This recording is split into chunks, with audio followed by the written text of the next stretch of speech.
18-17% ეს არის კაბალა რომის იმპერიაში რამდენი იყო პროცენტი მოგეხსენებათ ხო 4-7 რომის იმპერიაში და რომის იმპერიას არავინ არ დაუყრია ყველა სიხარულით შედიოდა ამ იმპერიის შემადგენლობაში დაბალი პროცენტის გამო არა ჰანიბალთან ომერიდენს არ მაქვს ხოდოლობაში მაგრამ ძირითადად ევროპის დღევანდელი რეგიონები აბა სერბია დაიპყრო რომის იმპერიამ არ დაუყრია გალები დაიპყრო რომის იმპერიამ არ დაუყრია იქ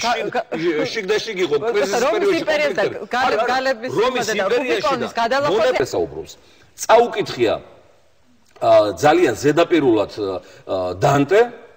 და გააკეთა დასკვნა რომ თურმე თქვენ სიღრმისეულად კითხულობთ წაიკითხეთ დანტე ნუ ახლა მე წავიკითხე თუ არ წავიკითხე მე გეუბნებით იმან რაც თქვა რომ თურმე ფაუსტი არის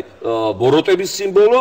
ისა მეფსტოფელი არის ბოროტების სიმბოლო ფაუსტი არის სიკეთის სიმბოლო ჩემო ძვირფასო კარგად უნდა წაიკითხო ჯერ ეგეთი გერმანული სკოლა საქართველოში ძალიან ძლიერია გოეთეს საზოგადოება მოქმედებს ამიტომ კეთილნებდა და დააფინანსა ეს მიმართულება უშენოთაც გაარკვევენ გოეთეს გენიალურ სიღრმეს დანტეზე არ ვლაპარაკობდი მე გოეთეზე გადავედი. მაპატიეთ გადავერია იმას.